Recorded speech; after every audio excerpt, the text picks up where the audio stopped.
Nuovo video su Red con un vento assurdo, spero che riusciate a sentirmi, ma non dovrebbero esserci problemi. Nonostante questo però sono, direi, molto contento di fare questo video perché dopo un bel po' di tempo finalmente torno su una Ducati nuova multistrada V2. Vi ricordate la versione precedente? Tra l'altro è stata una delle prime Ducati che ho provato a investire da tester, diciamo. Magari vi piaceva pure quella moto lì. Beh, ecco, allora dovete sapere che questa non c'entra assolutamente niente. Certo, il progetto era valido e anche a noi la 950 prima e la V2 poi sono sempre piaciute parecchio. Tanto che nella nostra comparativa dello scorso anno è arrivata addirittura seconda, ma con l'arrivo di un motore completamente nuovo che andrà a equipaggiare tutte le Ducati che fino ad ora hanno utilizzato il testa stretta a 11 gradi, il passaggio era obbligatorio. E in Ducati non hanno deciso di prendere la versione dell'anno scorso e sbatterci dentro un nuovo V2, hanno deciso di prendere un foglio bianco e ridisegnare la moto da zero. Nello specifico gli 890 cm3 della V2 sono capaci di 115,6 cavalli e 92,1 Nm. Per l'occasione sparisce la distribuzione desmodromica, arriva la fasatura variabile, viene confermata ovviamente la frizione idraulica e debutta il Quick Shifter 2.0, di cui parleremo più tardi. Lato ciclistico arriva un nuovo telaio monoscocca in alluminio abbinato a un telaietto posteriore a traliccio e a un forcellone in alluminio. Con noi abbiamo la S, lettera che nel vocabolario Ducati sta a indicare la presenza di sospensioni elettroniche, forcella da 45 mm di diametro e monoammortizzatore montato in posizione orizzontale senza leveraggio progressivo, entrambi con tecnologia Skyhook. Completa il pacchetto l'impianto frenante full Brembo con pinze anteriori monoblocco a 4 pistoncini che lavorano su dischi semiflottanti da 320 mm di diametro. Qualche numero? Il peso in ordine di marcia, ma senza benzina, è di 202 kg, ben 18 kg in meno rispetto alla precedente V2S. Il serbatoio è da 19 litri, la sella standard può essere posizionata a 830 o 850 mm da terra e il prezzo di partenza è di 19.390 euro per la S, 16.690 per la V2 base e 20.690 per la versione Travel, che aggiunge al pacchetto della S alcuni accessori come le valigie laterali e le manopole riscaldabili. E come al solito, prima di partire vi faccio vedere tutto quello che c'è qui quando ci si siede al posto di guida. Innanzitutto cupolino, che direi che è abbastanza grande, si regola con una mano sola e può essere fatto scorrere in questo modo. Qui potete scegliere varie altezze, ma la vera novità è questa, quella del display, che non è come quello della V4 ma ha un nuovo sistema con una croce, quindi una specie di joystick a 4 vie, tasto per confermare al centro, qui c'è il cruise control, tasto per le mappature, frecce, clacson e 4 frecce, accendere la moto, classico di Ducati, luci, e qui invece c'è il tasto delle sospensioni. Quindi come funziona tutto questo? Beh, funziona per schermate di visualizzazioni, le mappature sono Touring, Urban, Enduro, Wet e poi infine c'è Sport. Si seleziona la mappatura, una volta che la mappatura è stata selezionata si può andare a intervenire su quelli che sono i parametri durante la guida, basta tenere premuto a destra la freccia di destra e da qui ci si sposta all'interno andando a cambiare quello che è controllo di trazione, la potenza erogata dal motore, il freno motore e l'ABS, e qua poi invece ci sono tutte le informazioni del caso come il totale dei chilometri, come il trip, qua ce n'è veramente di qualsiasi tipo, temperatura dell'aria.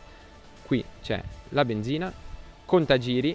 velocità e ovviamente marcia inserita. Qui temperatura dell'acqua e orario, quindi direi che ce n'è abbastanza.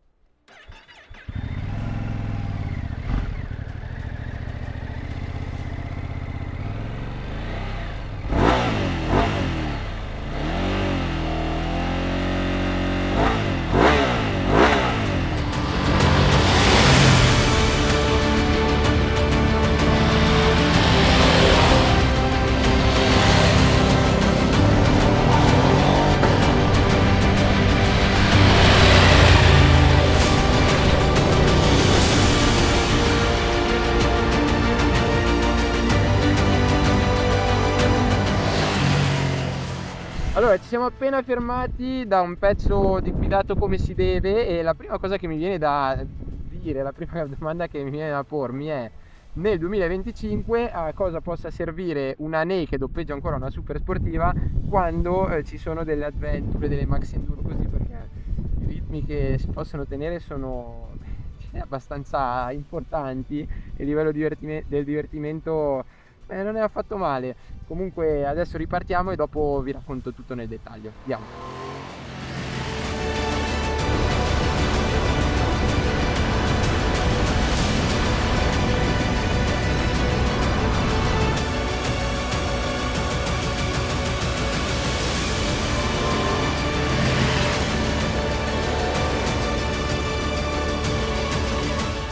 Prova finita, che dire, questo giro mi sono divertito parecchio, nonostante il vento, una bella prova, abbiamo guidato anche tanto, o meglio abbiamo fatto circa 230 km in totale, però sono stato tanto in moto, siamo stati un po' fermi per vabbè, soliti shooting e quant'altro, quindi devo dire che oggi me la sono vissuta a pieno e è stato fatto un lavoro veramente importante e lo si capisce abbastanza subito, diciamo, immediatamente, quando proprio ci si sale in sella. Infatti, come al solito, direi che partiamo dall'ergonomia. La sella in questo caso, che è regolabile su due posizioni, 830 o 850 mm da terra, è nella posizione più alta perché oltre che vabbè,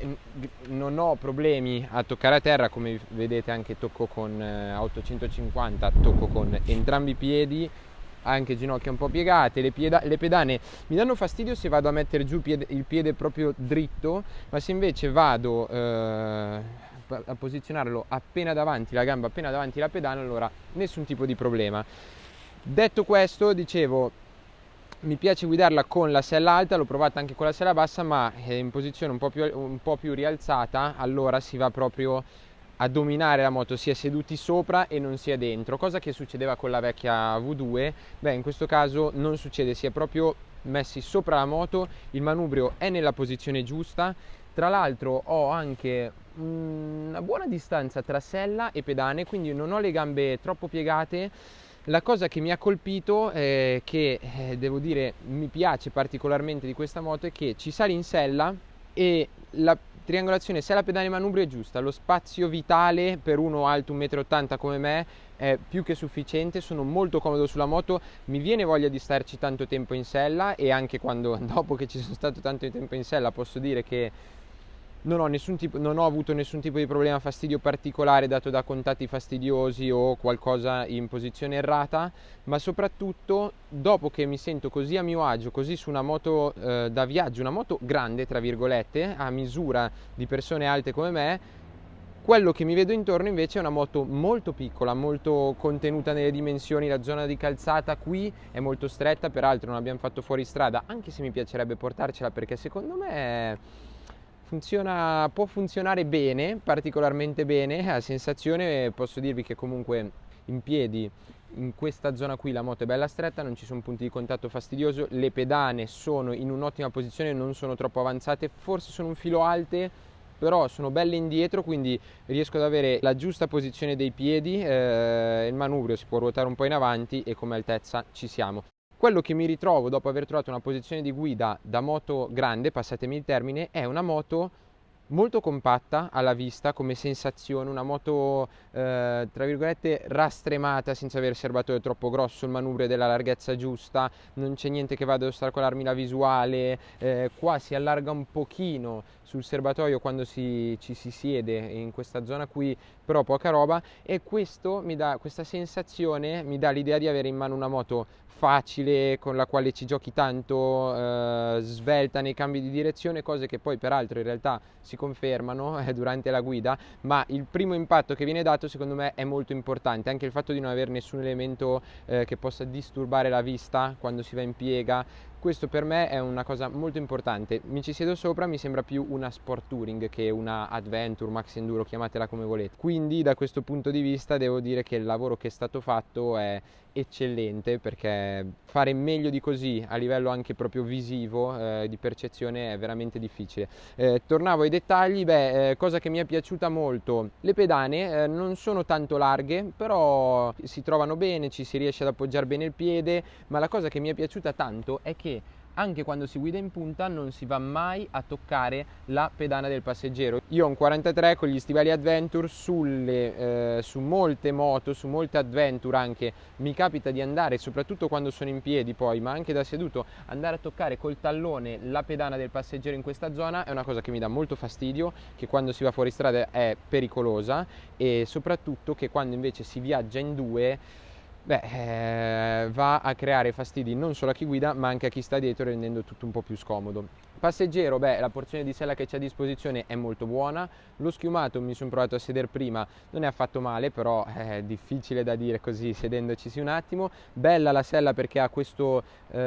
accenno di gradino che impedisce a chi sta dietro di scivolare troppo in avanti, maniglie molto ergonomiche e soprattutto le pedane del passeggero non sono posizionate troppo in alto, e quindi anche chi sta dietro, se dovesse misurare qualche centimetro in più, sicuramente ha meno problemi. Andando avanti invece per chi guida, una cosa che mi fa molto piacere, che adesso sembrerà un'assurdità, ma Ducati da sempre utilizza delle manopole estremamente dure per far sì che non si consumino col tempo. Ora, non è una cosa sbagliata, però io tutte le Ducati che ho provato mi sono sempre lamentato di quanto le manopole fossero dure, hanno dei puntini che servono a evitare che scivoli il guanto, che però essendo così duri alla lunga andavano veramente a infastidirmi, trasmettevano più vibrazioni. È una cosa che è sempre successa su tutti i tipi di Ducati. Ora hanno riproposto le stesse manopole ma in mescola diversa, molto più morbide, e questo aiuta anche ad assorbire le vibrazioni che ci sono, ce ne sono parecchie. Regime autostradale siamo intorno ai 5400 giri, la moto vibra, però sul manubrio non si avverte più di tanto, sono delle vibrazioni veramente, non direi impercettibili, ma abbastanza basse, non vanno a infastidire troppo alla lunga. Le pedane vibrano, ci sono i gommini che sicuramente aiutano, però vibrano, e lì invece dà un po' più fastidio. Dove invece ci sono tante vibrazioni è nella zona della sella, soprattutto nella zona posteriore della sella del guidatore. Qui di vibrazioni ce ne sono parecchie e si avvertono. Poi quando invece si va nella guida un po' più sportiva, su pedane e manubrio non si avvertono più. Sulla sella, quando i giri cominciano a diventare veramente tanto alti, allora lì si avverte tanto. Poi quando si guida un po' più veloci, un po' più svelti, che ci si sta divertendo, magari non ci si dà tanto peso, però ci sono e alla lunga danno fastidio. Dopo 250 km non è che si accusa il colpo, almeno non io, però ecco, questa è una cosa da segnalare. Come da segnalare invece lo schiumato della sella, che è veramente buono perché la sella è morbida, ma comunque uno schiumato abbastanza denso che anche alla lunga non va a cedere e quindi a creare fastidi. Bene il cruise control perché è morbido in uscita, quindi quando viene disattivato non dà mai il colpo in avanti, fastidioso, soprattutto quando si viaggia a velocità un po' più elevate. I comandi sono facilmente raggiungibili e soprattutto si può modificare la velocità, si può impostare la velocità di chilometro orario in chilometro orario, questo mi piace molto. Purtroppo però il comando del gas non ha l'extra corsa, e quindi per disattivare appunto cruise control bisogna per forza andare a intervenire o sui freni oppure sul comando per inserirlo e disinserirlo. Ultima cosa fondamentale, lato comfort, il cupolino, ve l'ho fatto già vedere prima, regolarlo è veramente semplice e cavolo, protegge veramente tanto bene. Ci sono i deflettori per tirare via aria dalle spalle e devo dire che fanno un ottimo lavoro. Cupolino, direi che rimane fuori solo l'ultima parte del casco, non vengono create turbolenze, nemmeno i caschi Adventure con la LED. Io adesso sto usando la Rai Tour X5 e non mi è mai capitato nemmeno nei pezzi un po' più veloci, nei tratti autostradali, anche abbiamo fatto un pezzettino di autostrada, che mi venisse tirata indietro la testa dall'aria. Niente turbolenze, poco rumore generale, poi lì andrebbe provato con più caschi, e quindi molto bene. Mi sarebbe piaciuto il cupolino con il profilo di quello della V4, quindi aperto qui in mezzo avrebbe disturbato un po' meno la vista, però devo dire che tra tutti i cupolini che ho trovato tagliati dritti, diciamo, questo è uno di quelli che va a intralciare meno la vista. In posizione bassa non dà assolutamente fastidio, quando è alta si vede giusto un pochino. La cosa buona è che quando si va a guidare una guida un po' più sportiva, ci si vuole divertire un po' di più, non si vuole avere niente davanti agli occhi, lo tirate giù e comunque il livello di protezione resta decisamente buono. Adesso parliamo di guida. Allora, è inutile dire che 18 kg in meno si sentono parecchio. La cosa che mi ha stupito di più però è il motore. Motore non è che fossi scettico, però all'inizio ho detto cavolo, è vero, motore completamente nuovo, pesa tanto meno del testa stretta che comunque aveva anche i suoi anni, però rimane un bicilindrico a V di 90 gradi e con delle caratteristiche che un bicilindrico a V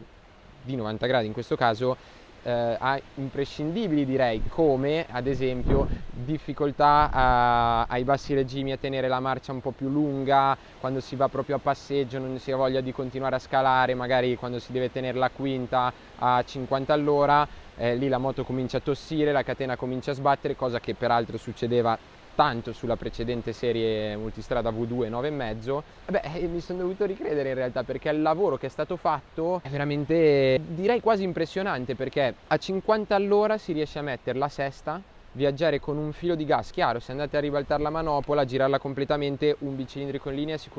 è di sicuro più elettrico, è un po' più morbido nel tirare sui giri, senza tossire, però questo qui un filo di gas, ne hai dato un po' di più, piano piano la moto prende, tossisce poco il motore, la catena sbatte un po' ma non dà mai fastidio e non c'è mai la sensazione che possa spegnersi, ti accompagna proprio, l'ha reso veramente morbido, un'erogazione a 360 gradi molto fluida, sempre molto corposa, funziona come dovrebbe funzionare su una moto del genere, ovvero il picco massimo di coppia è più in alto rispetto a quello del testa stretta, è vero, ma qui la coppia è distribuita in maniera differente, già a 3000 giri c'è il 70%, ti tira proprio fuori dalle curve, è molto morbido a salire, c'è una gran schiena questo motore, e quando arriva in alto non è quando inizia ad allungare, ma è dove piano piano va sempre un po' meno. Attenzione, è un motore che in alto sviluppa veramente tanto, se si tiene su di giri la moto comunque un cannone, il gas è molto reattivo, però non dà mai l'impressione di essere un motore da moto sportiva piantato su una Adventure o Maxi Enduro, quanto invece dà proprio la sensazione di essere un motore fatto apposta per questa cosa. Peraltro è vero, rimane a V di 90 gradi, l'hanno tirato un po' su rispetto alla posizione del testa stretta e quindi anche la distribuzione dei pesi, come è bilanciata la moto, cambia completamente.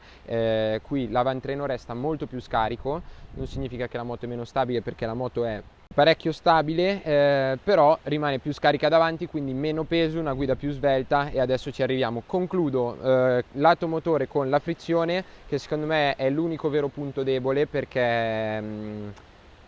come spesso accade con le Ducati è una frizione molto molto dura, è sicuramente apprezzabile il fatto che sia idraulica, però molto dura, se si usa nel traffico alla fine va a finire che stanca veramente il braccio, non è, anche lo stacco della frizione in sé è un po' da interpretare, bisogna farci l'abitudine, però nelle cambiate c'è di buono che qui c'è il quick shifter che è un po' particolare, perché questo al momento Ducati è l'unico costruttore in grado di fare una cosa del genere, ovvero di realizzare un quick shifter senza cella di carico. Farla in breve, sapete che sulla stina del cambio, quando c'è il quick shifter, vedete una specie di barilotto. In questo caso non c'è, perché il sensore per la cambiata, per quindi andare ad attuare la frizione quando si cambia gas aperto, si trova direttamente sull'albero. Questo è fatto soprattutto per un discorso di affidabilità, perché non c'è un componente esterno che poi con l'acqua può andare a rovinarsi, può anche in caso di caduta rompersi, e soprattutto permette di eliminare l'effetto spugna che c'è su alcuni quick shifter, su alcuni cambi col quick shifter, che quando si va a mettere la marcia la leva si sente sempre un po' spugnosa. Ecco, è una concezione un po' più racing questa, nel senso che quando si vanno a mettere le marce il cambio è molto secco, molto rapido devo dire, soprattutto quando si ha il gas un po' più aperto, si sta andando forte, il cambio è veloce, secco. È una caratteristica data da questa scelta che è stata fatta in Ducati, ma io devo dire che a me piace, lo sapete, lo dico sempre, i cambi secchi con gli innesti un po' secchi a me piacciono, si sente bene quando entra la marcia e mi danno l'idea di essere un po' più rapidi nel gesto da compiere, non tanto nei tempi di cambiata in sé, nel tempo di taglio. In salita qualche volta è un po' contrastato, bisogna avere il gas sempre aperto, su questa cosa non ci si può fare nulla, ogni tanto anche a gas aperto è un po' contrastato, bisogna andare convinti a azzeccare il momento giusto. In discesa invece credo che sia il miglior cambio, miglior quick shifter che io abbia mai provato su una Ducati. Perfetto, non ne ha sbagliata una oggi, veramente veloce, anche a buttarne giù 2 di fila, da questo punto di vista assolutamente perfetto. Il motore si potrebbe chiudere col discorso Elettronica, qui ce n'è tanta, i livelli di personalizzazione sono moltissimi, bel lavoro è stato fatto con il display, con tutta la nuova pulsantiera, ha semplificato molto le cose, ha permesso di implementare nuove funzioni. La mia mappa motore preferita, come poi accade in realtà anche su Multi V4, è e resta Touring, perché non c'è praticamente on off, con Sport un pochino ce n'è. Il livello di potenza erogato è sempre lo stesso. Chiaro è che quando mettete in Sport la moto comincia ad allungare un pochino più in alto anche, comunque la moto è un bel cannone, c'è il motore, ce n'è tanto, 115 cavalli, ma ce n'è tanto, c'è veramente tanta schiena quando ti tira fuori dalle curve. Io oggi ho usato praticamente solo la terza, soprattutto nei punti più stretti, mai messa la seconda, ti tira sempre fuori, allunga bene. Quando mettete la seconda sulle curve strette, volete uscire seconda, aprite, la moto va, si alza di gas. Se togliete i controlli ovviamente, perché poi in realtà i controlli funzionano molto bene, come l'antiimpennata, controlli di trazione, ma questo non è una novità su Ducati che i controlli elettronici funzionino molto bene. Altre mappature, WET taglia tanto, può essere utile, io non l'ho usata neanche oggi sul bagnato, perché con un controllo di trazione che lavora così tanto in maniera diciamo morbida, essendo poco invasivo, con dei tagli giusti calcolati al millesimo di secondo, senza tagliare mai il gas in maniera brusca, allora diventa quasi inutile. E a questo punto mi riattaccherei al discorso elettronica passando alla ciclistica. Sospensioni, non è che sono certo una novità, col sistema Skyhook di Ducati ne fanno parecchie ormai, in primis Multistrada V4, qui eredita un po' tutto quello che conosciamo già, funzionano bene, niente da dire. La sospensione elettronica quando lavora in questo modo è un di più al quale diventa, secondo me, da un certo punto di vista impossibile rinunciare. Il livello di comfort, di facilità anche di cambiare, diciamo, animo della moto è veramente qualcosa che secondo me diventa imprescindibile anche dalla moto in sé. Questa deve avere sospensioni elettroniche, del resto poi il mercato gli dà ragione a Ducati, perché sono quasi tutte esse quelle che vengono vendute anche di V4. Funzionano bene. L'unico appunto che ho da fare in questo caso è per il mono. Allora, ho smanettato tanto, poi la situazione è migliorata nel pomeriggio, però rimane sempre abbastanza sfrenato, ma più che altro manca di carico il posteriore in determinate fasi della guida. Mi spiego meglio: ci sono curve dove magari si arriva un po' più forte, dove si butta dentro la moto. Io guido spesso con il freno dietro, quindi a centro curva mi capita spesso di accarezzarlo per tenere la moto in linea, per tenerla stretta. Ecco, quando succede questa cosa qui, non in uscita ma appunto in questa fase qui, in ingresso e soprattutto a centro curva, comincia a pompare dietro un pochino, quasi come se mancasse un po' di carico. Sono andato a intervenire su questa cosa modificando il precarico, modificando anche i settaggi delle sospensioni. Si può migliorare, però questa cosa qui succede sempre, quasi come se facesse fatica. Una caratteristica che si ritrova spesso e volentieri su moto che non hanno il leveraggio, questa non ce l'ha, potrebbe essere dato anche da questo. Però oltre a questa caratteristica qui, a questa cosa che non mi fa impazzire, moto è molto stabile, molto precisa, molto svelta nei cambi di direzione. Mi viene quasi da paragonarla alla V4, ma non tanto perché siano dirette concorrenti, ma quanto perché le gomme sono quelle, il diametro della ruota è quello, il nome Multistrada, non si riesce a spingere così tanto sull'avantreno come quanto si fa con la V4. Lì siamo veramente a un livello di grip, di tenuta, di spinta dell'anteriore fuori da qualsiasi logica nella mia, per quella che è la mia esperienza sulle Maxi Enduro e sulle Adventure. Però questa si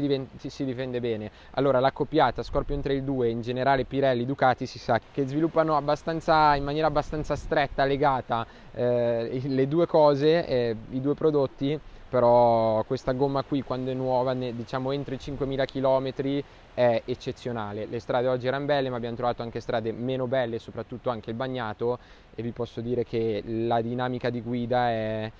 veramente impressionante. Come vi ho detto prima, viene quasi da chiedersi a cosa serva una naked e ancora di più una super sportiva nel 2025, quando ci sono delle crossover, adventure, max enduro, chiamatele come volete, che vanno così, che hanno delle qualità dinamiche così tanto spiccate, perché con questa qui